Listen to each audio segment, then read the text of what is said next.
Go through the Christmas season, every week people are going to be bringing white elephant gifts from their house, and we're going to show you the weekly finalist and reveal the winner. I can't wait to see every week Genesis Metronians' creativity that they're going to bring to this sermon series.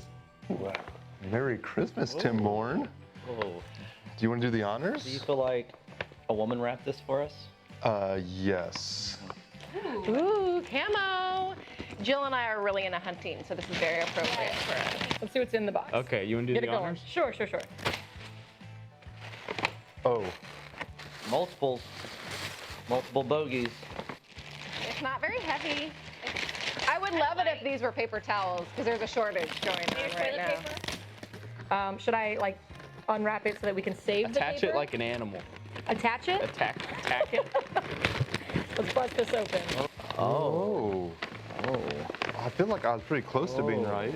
No, it is definitely what is looking to be a manger scene. No.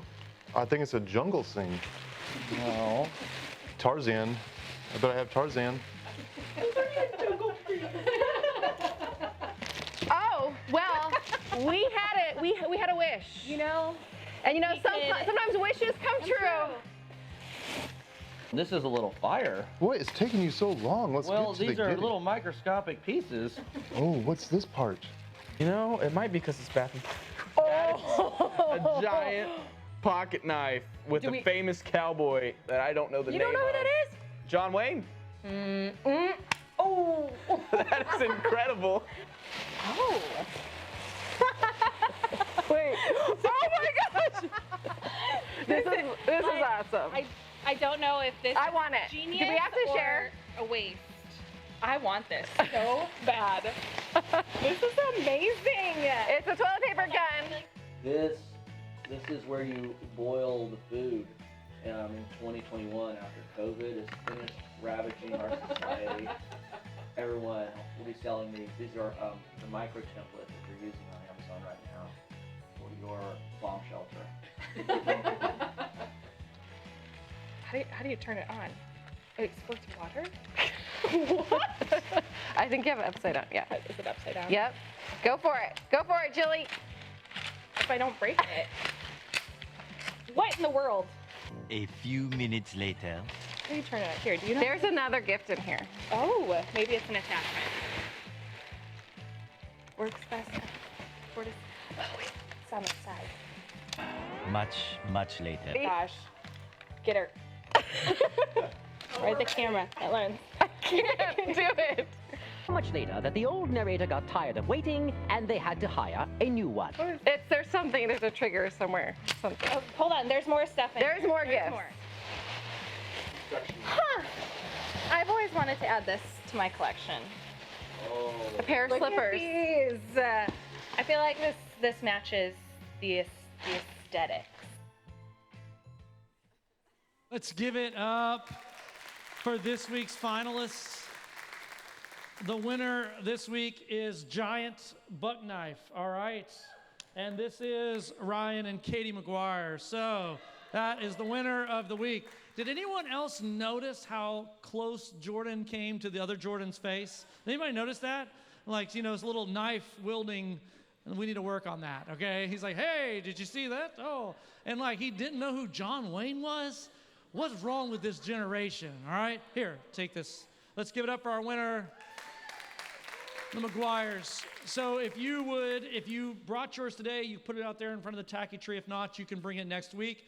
If you want to bring it tomorrow, we film on Tuesdays. You just will have to make sure that you make arrangements with the staff in order to do that. But you can bring one white elephant gift from your house each week, and winner is just based solely on creativity. We thought with 2020 having gone the way that it has, we wanted to just have some fun because we all need a little bit of fun in our lives to close out this terrible year. Is everybody ready for 2020 to be over? Say amen, raise your hand, put your hands together. Let's just, get it out. And so we wanted to do a series called The Gift Exchange. There's so many gift exchanges that occur in the Bible, and really every week that you walk into God's house and every day that you open up God's Word, there is an opportunity for an exchange to take place. And today we're going to be considering some rather large questions. There's a woman that is going to be at a well, and she is very thirsty. But the thing that she thinks she's thirsting for isn't the thing that she's really thirsting for. And Jesus is going to unravel how do we satisfy the deepest thirst that we have? How do we satisfy our soul thirst that we have? The thirst for meaning, the thirst for purpose. If I was going to title this morning's message, it would be Peace for Pain. That God is willing to exchange with us peace for the pain that we carry, for the pain that might be defining us. And so I hope today that if you walked in here and you have any pain, that you might pay attention, because today's message is really going to help us think about it from a spiritual and a psychological level, how we can deal with that. You know, whenever we're thinking about the big questions in life, I think what we'll find is the answer in the story that we read is that there's always something that we're bringing. In the story today, we're going to find in just a moment that this woman brought this water pot out to this well, and she had to come out there every day to get water in order to satisfy her daily thirst, and that we all bring something with us every week. We all have things that we're holding on to, and we're putting our trust in these things that we're going to realize today can never satisfy the greater need of our soul. And so today I will tell you, punchline that's coming at the end of the sermon, that there's probably something that you're going to have to wrestle with, that you're going to have to decide, are you willing to lay down what you're holding on to in order to pick up the life that God has for you? And it's kind of a weird thing that we find in the Bible that sometimes people chose to hold on to this rather than have the life that Jesus offered them. Man, that just breaks my heart whenever people are presented with the question and the answer, and they choose to hold on to the things of this world rather than grab a hold of God and God's best for their life. Man, I hope today that if you have anything that you brought with you that is an anchor that is weighing you down, that you might wrestle with that today, and that we might help you come to a conclusion that only you can make, is if you want the life that God has, there's probably one thing, maybe multiple things that you have to lay down in order to receive it. And so it says in John chapter 4 that Jesus was traveling from Judea to Galilee, and there was this place called Samaria that was kind of no man's land, that proper Jewish people would not interact with the Samaritans. But Jesus says that he had to go through Samaria. And what's amazing is that God has a way of getting the truth to people that are looking, that don't even know they're looking. And so he has an appointment, a divine appointment in Samaria. And so he came to this town of Samaria called Sychar, near a plot of ground that Jacob had given to his son Joseph. Jacob's well was there, and Jesus, tired as he was from the journey, sat down by the well. It was about noon. Now, this is not the sermon, but sometimes I give my people free sermons, okay? These are not the ones we charge you for at the end during the offering. These are free sermons, okay? And so the Bible nerd in me likes to deconstruct everything. And I just wanted to just pause here before we get to the first point and say, did you notice it says that Jesus got tired? Does anybody else see that? Now, if you're just casually reading that, it means nothing to you, but I just want you to go a little further than that, just a little bit further, and think about that for a moment. Before Jesus became little baby Jesus, like Ricky Bobby there in his gold fleece diapers in that manger scene, you know, before he was baby Jesus, he was God. And when he was God, he was omnipotent. That means like he never got tired. He like made everything, and on the sixth day it says he rested, not because he was tired. It was showing us that we needed to be able to take a week where we rest. And so he's omnipotent. He doesn't get tired. He doesn't get hungry. None of those things are facets that he experiences in life. And yet when he became human, it shows that he can experience humanity like us in that he felt what we feel. He felt pain. He felt temptation. He felt sorrow. And so here he feels hunger and he's tired. And I thought, I bet everyone in here can relate to feeling tired in 2020. And the church said, amen. Yes. Some of you are tired right now, aren't you? You're like, Tim, I got a holiday hangover, Thanksgiving, so much turkey, so much everything, and you're just trying to recover. You know you just gluttoned it up, and you gotta ask forgiveness now. And so there you are in your tiredness. But I wanted to think about that. The Bible nerd in me wanted to think about that from a God perspective. Is that he could have, like, I imagine it like this. Okay, you know your out of shape self. Does anybody know your out of shape self? Like, sometimes your out of shape self reminisces about your in shape self. Does anybody ever have this? Like, yeah, and here's Jesus for maybe the first time he's walked 20 miles. Yeah, that's how long it was from Judea to Sychar. And now he's tired. And he's like, I remember when I was my God self. I never was tired. You imagine if Jesus was like the average Frisco teenager? He'd be like, Dad, why did I have to be a human and have to walk from place? I could just telepath because I'm God, teleport, not telepath. And all this walking and tired and what is this glisten in I don't want to sweat. Anyway, that was the Bible nerd in me. I just wanted you to understand that he was God that became a man so that he could experience life like you do and yet show us how to do it right, whereas we, because we're sinners, do it wrong. And so he was tired from the journey, and he sat down, and even though he was tired, he had time for a conversation. And I think sometimes we might talk ourselves into allowing our tired to give us a pass on taking time for what God has for us in our lives. Man, if I could tell you something, there's never a time that I come up here and I preach, despite whatever day, week I've had, that I go away feeling less good about my life and about where I'm at because I'm in the center of his will doing not because I'm not tired at times, not because there's not heaviness at times or whatever but because when you do what God wants for your life, it's amazing how you draw strength and sustenance that is impossible when you don't take time to have the conversations. I guarantee you there's people around you in your life that they need you to take time to have the conversation.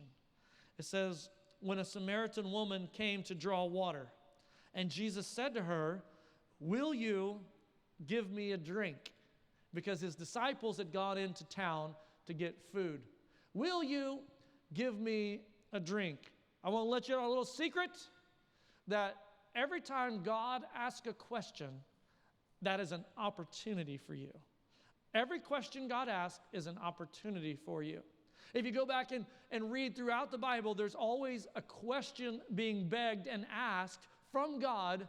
And that question, it's kind of interesting. It's able to do two things simultaneously. The question always is going to present the problem and the solution. He's asking for a drink, even though he doesn't need the drink. And what we're going to find is there was something that we need. It wasn't that it was something that he needs. And so that question was revealing that there was a problem and that he's trying to answer that problem by interacting in the question. In the Old Testament, he was talking to Isaiah one time, and it says that there was this council of angels, and they were talking, and God says, who will go forth? Who will go and do my will? And Isaiah said, here am I, send me. That was an opportunity, right? That question was an opportunity of availability. And so we have to answer that question, like, do we answer and say when God asks, am I willing to be available? Whenever we read in Matthew the feeding of the 5,000, that was an opportunity to believe God for the provision, right? He said, hey, look at this giant crowd. I'd like to feed them. And all the disciples were like, well, it's going to be a lean Christmas this year, Jesus, because all we got is a couple of fish and a couple of loaves of bread. How could we possibly feed all these people? And yet Jesus says, Bring me what you do have, I'll bless it. And then he feeds everyone. And so the opportunity was there. Do you believe that I can provide? So every time he asks a question, he's not asking a question because he needs something. He's asking a question because we need something. And so today, as we're asking the question of where you're at and what you're holding on to and what you brought with you today, what weight did you bring with you today, then maybe that question would not be something that just presents a problem for you. Maybe there's an answer on the other side of it that God is going to reveal to you throughout this message. As a matter of fact, when we look at this, as he asked this question, we find that the missing piece in her puzzle was the missing piece. Think about that for a moment. The missing piece was the missing piece. I wonder if we ever struggle to find peace in our lives. By show of hands, anyone in here ever had a struggle with finding peace? Yeah. If you haven't gotten there, you will. 2020 didn't do it. You're a saint. You're above me at this juncture, I will tell you that. Struggle. Peace. God, what are you doing? What's going on?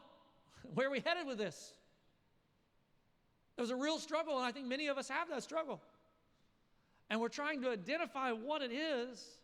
And sometimes because of so many things going on and so much busyness and so much confusion, if we boil it all down right now, you'd have to ask yourself, do you have peace in the most inward part of your being, the God part, the eternal part? Do you have peace?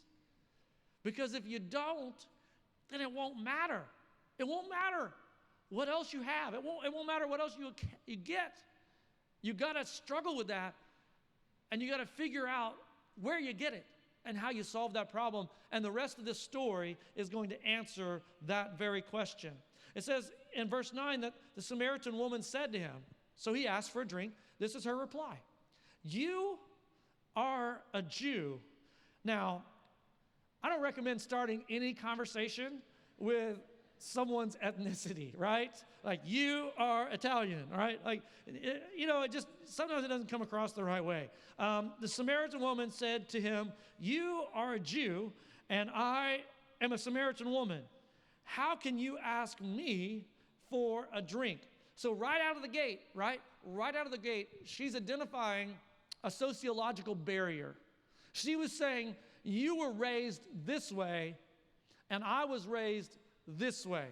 And isn't it amazing that it transcends time, that cultural barriers have existed that seek to divide humanity rather than unite humanity, and that we have to fight hard to get past what we were raised in?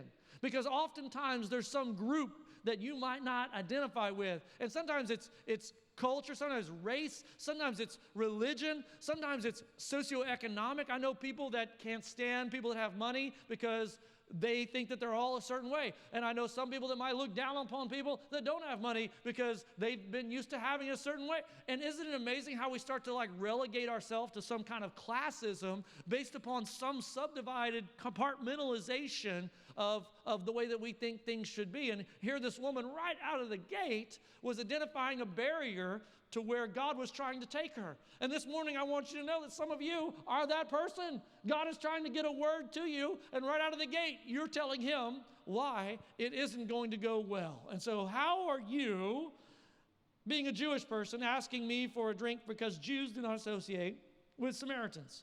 So we got a barrier of culture. Verse 10, Jesus answered her, if you knew, and that's going to be a sermon point in just a moment, so you just put that in your pocket. If you knew the gift of God, here's the gift exchange.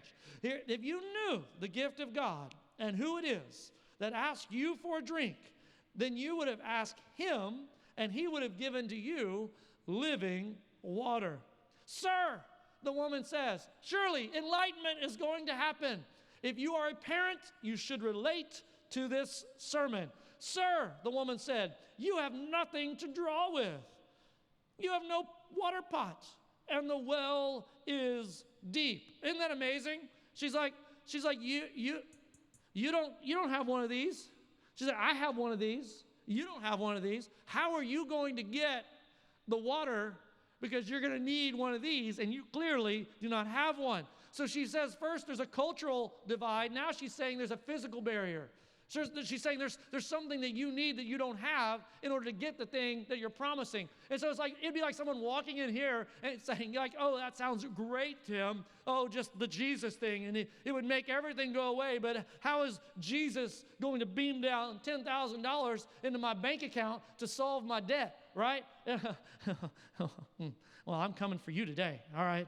Don't you worry, Buttercup. It's just right around the corner. So, yeah, I want the skeptic today. I want the hardened person who doesn't believe in it. I want you today. The sermon is for you today. If you knew, he said, you would have asked, and he would have given you living water. Sir, you don't have anything to draw with, and the well is deep. Are you greater? Are you greater than our father Jacob? Because his ancestry drank from this well. Now, let me give this to you in a modern day vernacular. Have you ever asked somebody a question and they always refer to someone as their like archetype / like hero / expert? Does anybody know someone like this? Like every question ends with like, well, my daddy used to say blah, blah, blah, blah, blah, or my grandpa or my Uncle Sam or whoever, or some professor at some school, some book that they read, some YouTube channel they follow, some Instagram personality, and like it all revolves back to some, person. And what's amazing here is that there was this guy named Jacob in the Old Testament. And he was actually not a good dude. He was a guy that was known as a swindler. He was always stealing from people. And when he was converted and he wrestled with God literally, it says that his name changed to Israel, which means God delivers. So isn't it interesting that she doesn't say, are you greater than my great-great-great-grandfather Israel, which means God's... No. It's even more insulting than that. She says, are you greater than my father Jacob? Are you greater than a man who was a trickster, swindler, robber, unethical sinner? Are you, Jesus, greater than our best sinner?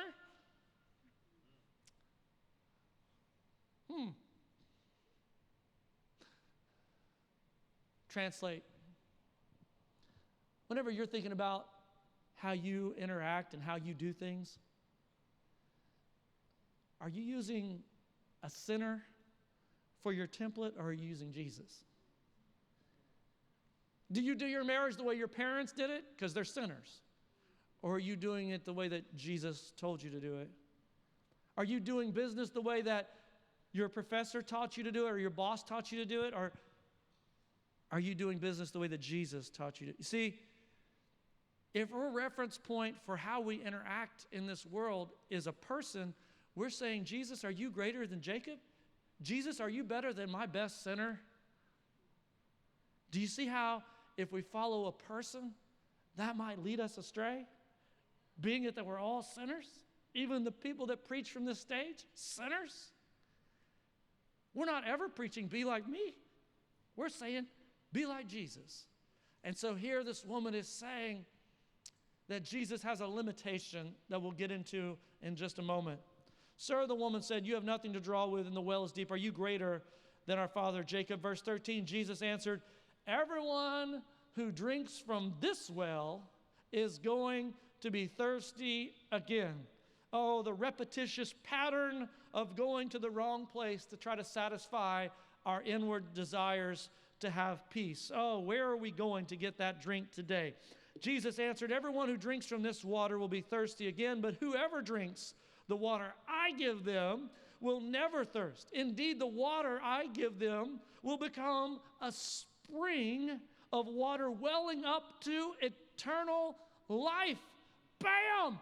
So now, surely, she will have the epiphany, because this is Jesus, right? This is Jesus, the teacher, the rabbi, the God-man who knows all, and surely that he's teaching it, she's going to get it, because you can't be like Jesus and someone misunderstands you. You couldn't be a preacher and people like misconstrue you, and so surely she's gonna it's gonna sink in at this juncture. Verse 15. The woman said to him, "Sir, give me this water so that I won't get thirsty and have to keep coming out here to draw water." Like, she can't get past it. You see what I'm saying? Like, if you keep holding on to this thing, this is how she was trying to define Jesus. She was trying to say, Jesus, how do I fit you into my day-to-day? How do I fit you into my construct? And so this is a mistake. This is a mistake of Western Christianity. It's a narcissistic Christianity that has hijacked, co-opted Christianity, that believes that God is a cosmic Coke machine, that we put our prayers like a little coin in the slot, and then we punch the button, and then we get out the little blessing that comes down there, and like we think that's Christianity. Like, God, how can you make my life better? How can you help me with what I'm trying to do, God? I'd like to try to fit you. She's like, tell me about this living water. It means that I wouldn't have to work as hard. I don't want to have to keep coming out here. Some of you might have falsely believed, and I'm sorry to disappoint you, that when you accepted Jesus, that you would never have to work hard again, that all your relationships would be without pain and suffering, that your children would grow up blessed, and they would honor you and just say, bless your father, and bless your mother. That you would walk in and your boss would say, you know that raise that you've always wanted, I'm going to double it.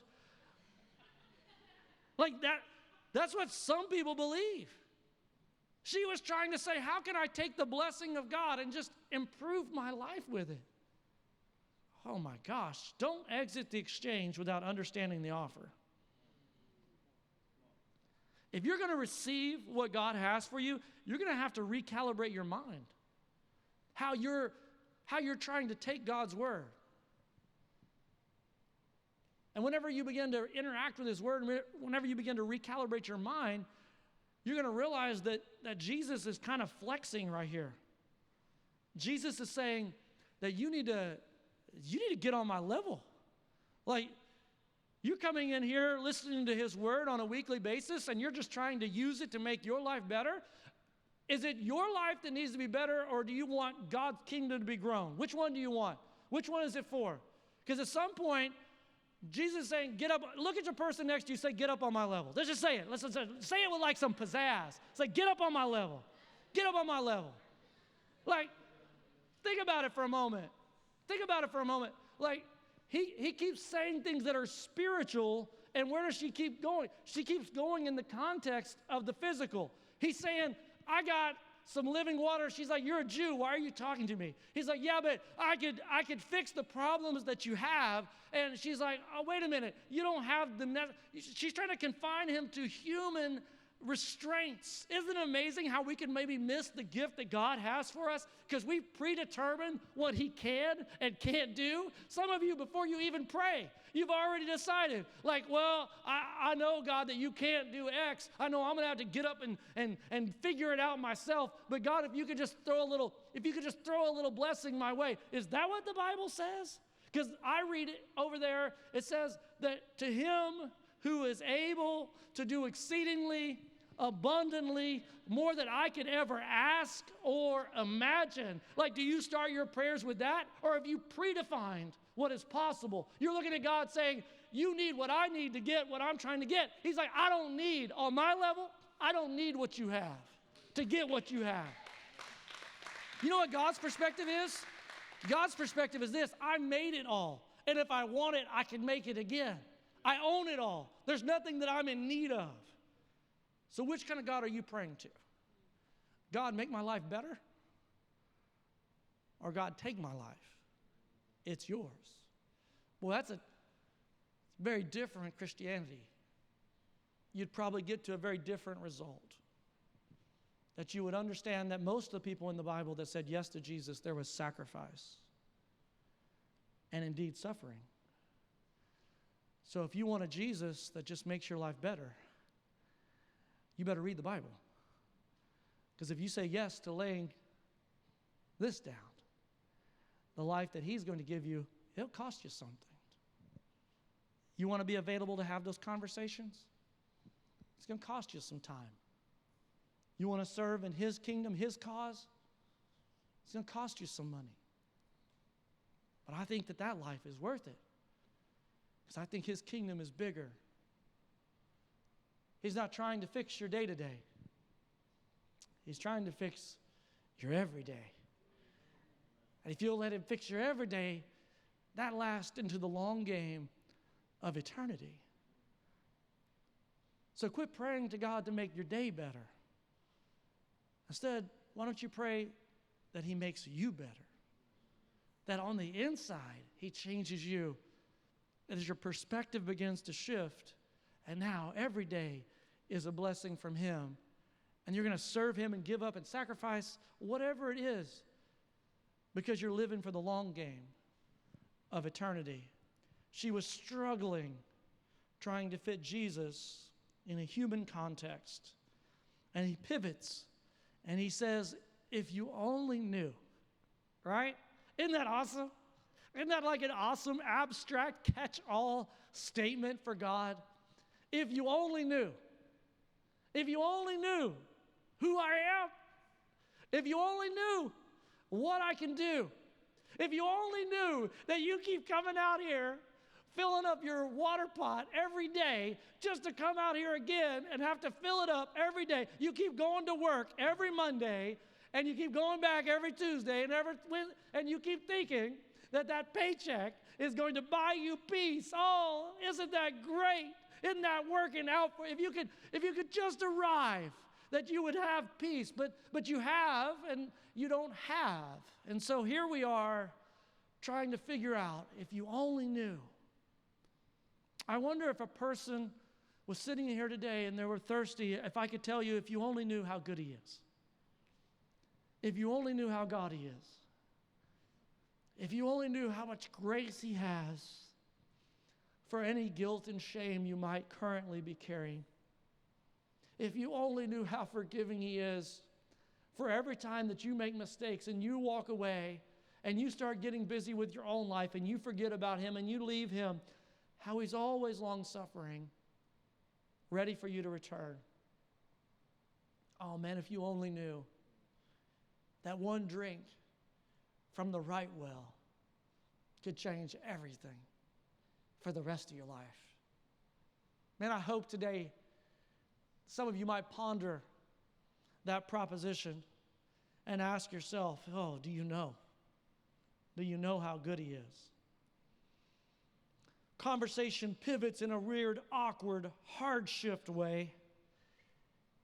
So he tells her, go and call your husband and then come back. She says, I have no husband.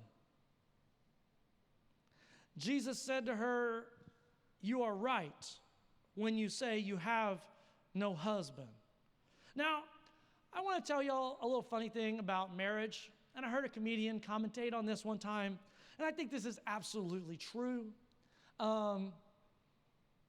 Be careful whenever your spouse starts agreeing with you in an argument. Has anybody ever had this experience where someone like pivots in the midst of an argument or a fight and starts saying, oh, yeah, you're right. Oh, you're right. Oh, yeah, you're right. You're right. Oh, yeah.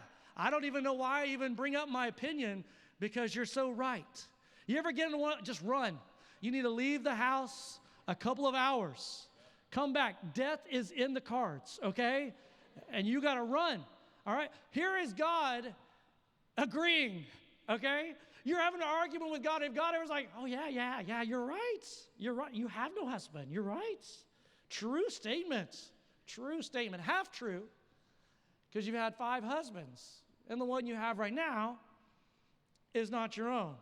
Now I want to tell y'all something. Every now and then I still study the Bible like you do. And I want you to know something. As I was preparing for this message, I realized I got this wrong. Like, I've been preaching this for 30 years, and I got it wrong. Sometimes we make a bias of our own culture, and we imply that the people in the Bible are experiencing culture the way that we are experiencing culture, and that's not true. So you have to go back to the culture that they were in in order to understand the context clearly. In their culture, a man could divorce a woman, but a woman, it was almost impossible for her to divorce a man. So my whole life I've heard this preached, like this woman was some terrible person, that she had gone through 5 marriages. I submit to you, that's wrong. She had been left by 5 men. Yeah. Did you know that pain will either prevent you or it will propel you to what God has for you? It all depends on what you do with the pain. It'll either prevent or propel. Here was this woman, she had gone through 5 relationships, 5 marriages, and she had been rejected by everyone. Can you imagine where her self-worth was at this moment? Can you imagine? I can just imagine that she's in her mind, she's saying, I guess I'm not worthy. I just feel rejected. And you can start going down some roads, right? Where pain is constantly pushing people. It's pushing you towards a destination. And I submit to you, I believe you got 3 options. You could turn inward. You could turn inward, and whenever pain is pushing you and you turn inward, I'm going to tell you, you start saying things like, I guess I just have to try harder. That's what it is. If I just try harder, I can get past this hurt. If I just try harder, next time it'll be different. And then, what happens when you realize that the demons you're struggling with, they're stronger than you? Do you know the type of darkness? Do you know where that train starts to go?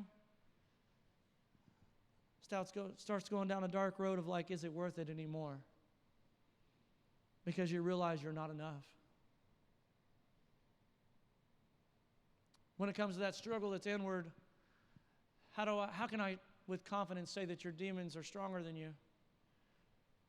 Easy. I'll let you decide. The thing that you hate the most about yourself, the thing you struggle with the most, the thing that you would change in an instant if you could. If you're strong enough, why haven't you changed it yet? Man, turning inward, not going to solve that problem. Some people that don't turn inward, they turn outward. And they say to themselves, there's a person out there. There's a place out there. There's a substance out there. And they're going to say that there's something physical that can satisfy this brokenness that's inside of me. And you have to be careful as that pain is pushing you from past relationships that you have to understand where does hurt, where does that lead? Hurt leads to hate, and hate leads to a darkness that's in our heart. And then hurt will cause these barriers to begin to exist, and I'm looking through the lens of pain, and now I'm judging and predefining every person that I come in contact with next based upon a past relationship. Some of you are making the people in your life currently pay for the pain that someone caused you in your past. I know people that are in marriages that they still have their guard up, and they still have hate that is inside of there, and they believe somehow they can compartmentalize and say, I can hate over here, but then I can love over there, and that's a mistake. That God says that love and hate can't occupy the same heart. Hate is like a cancer in your heart. It will begin to take over every area of your life, and the tentacles go out, and now all of a sudden, when you've turned outward and you realize, well, that person, they disappointed me. That person, they let me down. Because you're making that person in charge of your happiness, and you're actually trying to make them God. You're putting them in the place that God is supposed to be. Just like she was saying, are you greater than Jacob? You're trying to say that your spouse needs to be God, that they need to make you whole, that they need to make you happy. Jesus is arguing for a different standard. He's saying that if you keep going down that road, you're going to get to the end of it, it's destined for disappointment. That no person will ever satisfy you. Because we're broken. And terrible thoughts start to creep in, and we start to say things like this. I'll never trust again.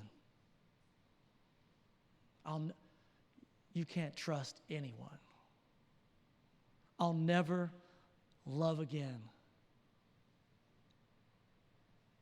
Because my love got betrayed, I'll never put myself out there. If you were in a church and something bad happened, isn't it amazing? Like you carry that into the next church and you say, oh, I'm just going to be one of those people that sit in the seat, but I don't want to. I've seen behind the curtain. I've had them say it to me. I know. Yeah, there's drama in church. There's sinners. I'm a sinner. We're all sinners. Wouldn't you like to be a sinner too, okay? That's the way that it is. But you're now going to not take the time to have a conversation, not take the time to serve, not take the time to be a neighbor, to be able to extend the grace of God and the only eternal life-giving message of the gospel of Jesus Christ because some hurt that happened in the past. And if you turn outward, that's where you end up.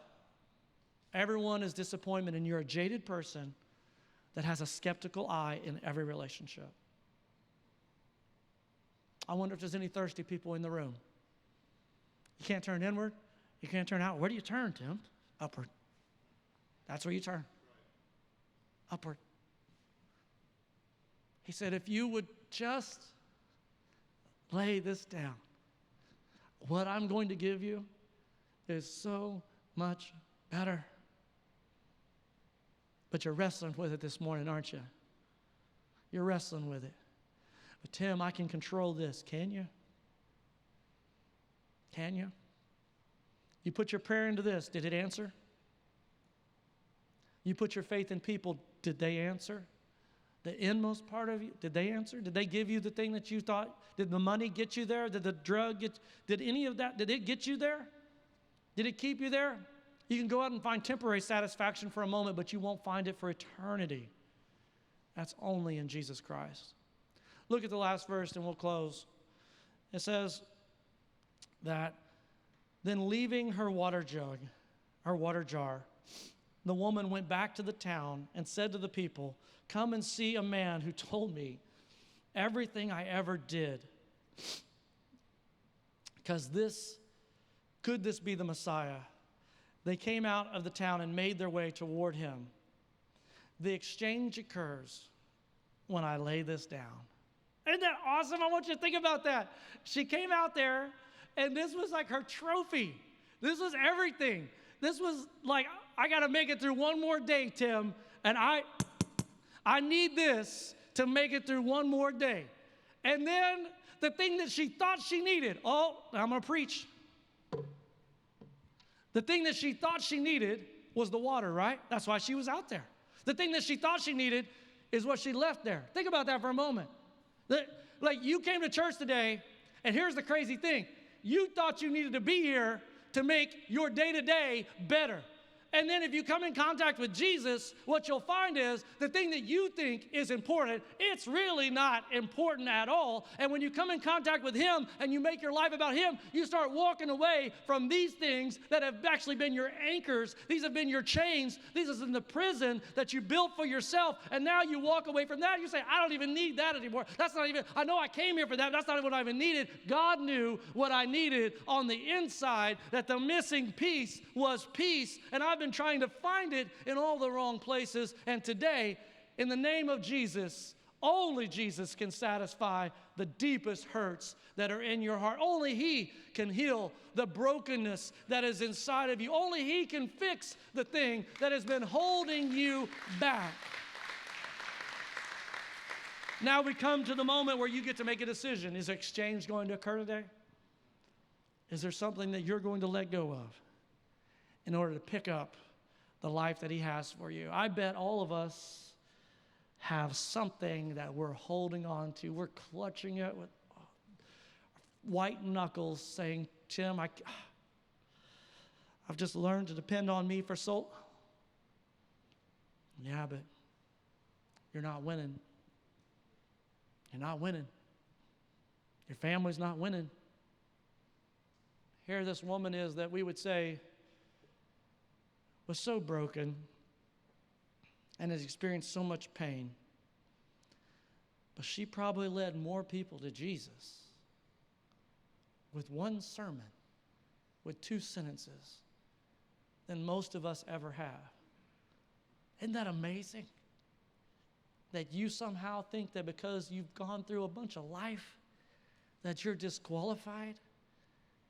Here's a woman that's been through as much life as anybody, and Jesus sends her out to be his preacher.